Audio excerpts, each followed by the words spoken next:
Bonjour à tous, alors pour ceux qui ne me connaîtraient pas, je m'appelle Roxane et je suis home organizer, c'est-à-dire que je vous aide à désencombrer, ranger et organiser votre intérieur pour que vous vous sentiez mieux. Aujourd'hui, en cette période particulière de confinement, je pense qu'il est hyper important, voire nécessaire, de se concentrer sur le désencombrement de son intérieur, de sa vie, de faire un grand tri, de décider de ce qui est essentiel à nos yeux. Et pour ça, j'aimerais vous conseiller des lectures qui vont dans ce sens, notamment aujourd'hui L'Art des listes de Dominique Lauraud. Dominique Lauraud, c'est une autrice que je connaissais depuis quelques années maintenant, puisque un de ses autres livres m'avait fait le déclic. L'art de l'essentiel, voilà, m'avait aidé à désencombrer ma propre vie avant de faire le métier que je fais actuellement. L'art de l'essentiel ainsi que l'art de la simplicité sont deux livres que j'ai écoutés en version audio et qui m'ont vraiment impacté. De manière générale, ce sont deux livres qui nous poussent à nous retrouver, voire nous connaître, dans le sens où on va faire un grand tri de sa vie et découvrir ses goûts par la même occasion. Ici, l'art des listes, c'est un petit peu plus ciblé puisque ça va vraiment s'axer sur l'organisation à travers les listes. Et pour Dominique Lauraud, évidemment, ces listes ne sont pas seulement utiles et pratiques, elles sont aussi un levier de développement personnel important puisque, bien sûr, elles structurent nos pensées. Elles vident notre esprit de la charge mentale et nous permettent d'être plus focalisés sur l'instant présent. Elles résument les idées en quelques points. Elles facilitent l'anticipation. Elles s'appliquent à n'importe quel thème. Elles ne nécessitent pas de talent particulier, sauf si vous voulez les écrire en forme d'haïku. Dans ce cas-là, elles peuvent devenir une forme d'art. Elles rassurent. Elles prennent moins de place que des journaux entiers. Elles peuvent nous suivre partout, toute notre vie. Mais surtout, elles constituent des souvenirs à part entière et elles nous permettent d'avoir une vue sur nos aspirations, nos goûts, notre évolution au fil du temps. Elles nous permettent de nous centrer et d'avancer.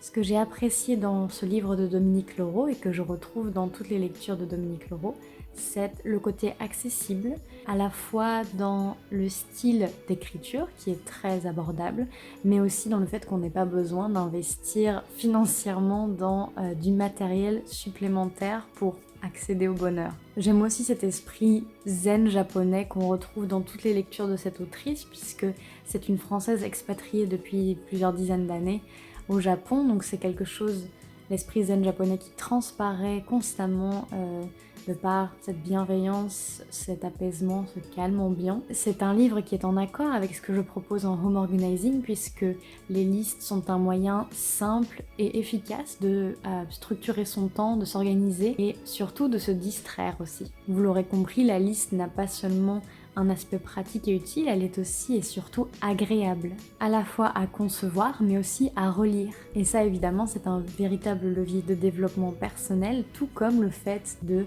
trier, se débarrasser du superflu chez soi. Ce que je n'ai pas aimé dans cette lecture, c'est ce qui revient souvent dans les livres de Dominique Lauraud et qui est la vision parfois archaïque de la femme. Le poudrier, le vernis, la femme d'intérieur, la bonne épouse qui perpétue les traditions et fait plaisir à son conjoint qui est forcément un homme. Ça, c'est quelque chose qui a tendance à me sortir facilement de la lecture et c'est pour ça que j'ai mis un temps fou à le finir.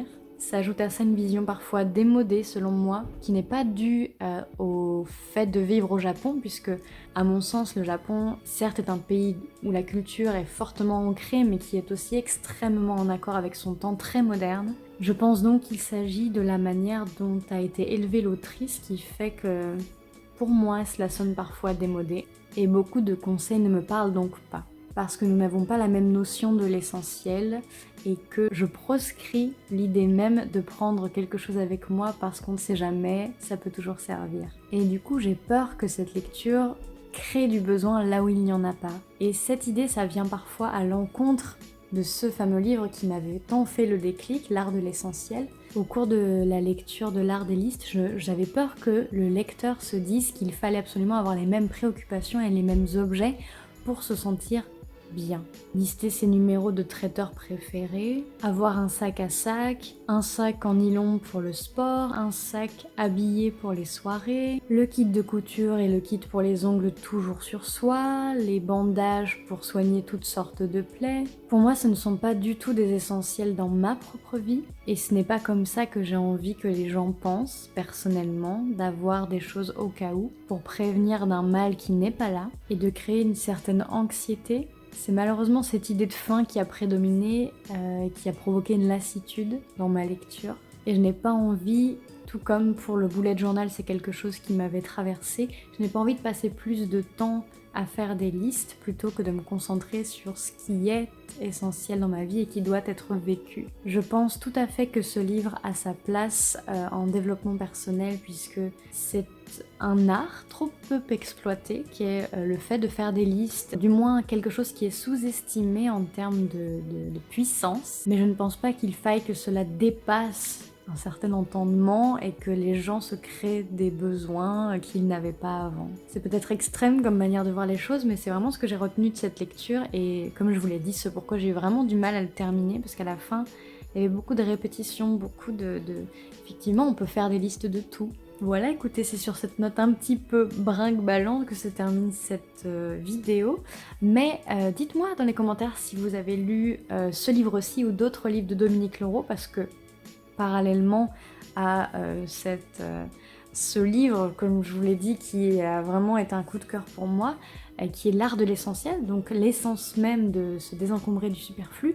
Dominique Leroux a sorti énormément de livres en fait. Voilà, alors j'ai sous les yeux tous les livres qu'elle a sortis, L'art de la simplicité, que j'ai écouté en livre audio, L'art des listes, L'art de l'essentiel, donc ça c'est les 3 dont on vient de parler, L'art de la frugalité et de la volupté, Mon Kakebo 2011 japonais pour tenir son budget sereinement, Faire le ménage chez soi, faire le ménage en soi, 99 objets nécessaires et suffisants, 99 objets pour nos amis belges et suisses, Mon Kakebo 2012 agenda de compte pour tenir sereinement son budget, Aimer la pluie, aimer la vie, L'infiniment peu, L'éloge de la légèreté, jeter l'inutile pour vivre plus libre.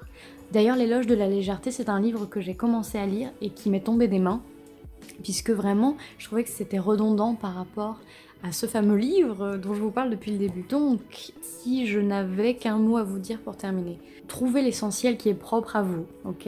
Si vous avez envie de faire des listes parce que cela structurerait davantage votre vie, pour vos tâches quotidiennes, mais aussi pour vos rêves, vos ambitions, etc., vraiment ne vous en privez pas parce que ça a un pouvoir extrêmement puissant, à mon sens, mais ne prenez pas tout au pied de la lettre. Voilà, c'est ce que je pourrais vous dire. J'ai oublié de dire, ce livre, étant donné que je ne vais pas le relire, que j'ai noté les points importants mais que ça me suffit, je vais soit le revendre sur Vinted ou sur une application comme Momox, soit voilà, le déposer dans une boîte à livres ou une giftbox selon là où vous habitez. Mais pensez à faire la même chose, je l'ai acheté sur Vinted en deuxième main, donc ça évite de l'acheter neuf. Voilà, faites tourner vos livres.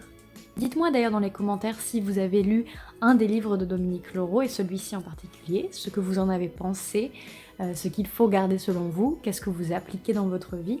Et dites-moi si vous me conseillez une lecture pour laquelle je pourrais vous faire une revue également. Alors, si vous désirez être aidé personnellement, cette fois-ci je ne vais pas vous conseiller de faire appel à moi physiquement, étant donné que pour éviter la propagation du virus, il faut rester chez soi, c'est très important, écouter les consignes de sécurité et des professionnels de santé. En revanche, si vous avez absolument besoin de commencer un travail de tri chez vous, parce que c'est le meilleur moment, je vous invite à vous inscrire à mon programme pour désencombrer votre intérieur en 15 jours en ligne. Vous pouvez donc le suivre, c'est sous forme de vidéos, de PDF récapitulatifs, d'exercices et il y a plein de bonus motivants. Je vous suis également par Skype pendant 1 heure pour un suivi si vous avez besoin de conseils. C'est un programme qui vous apprend à désencombrer votre intérieur pièce par pièce et qui est vraiment bienveillant, qui se veut accessible et facile à suivre. Une fois que vous avez payé, vous avez accès en illimité à tout le contenu autant de fois que vous voulez. Et si vous désirez y accéder, c'est sur mon site roxanedelpy.com. Je vous mets aussi tous les liens dans la description de cette vidéo. Et en attendant la prochaine, n'hésitez pas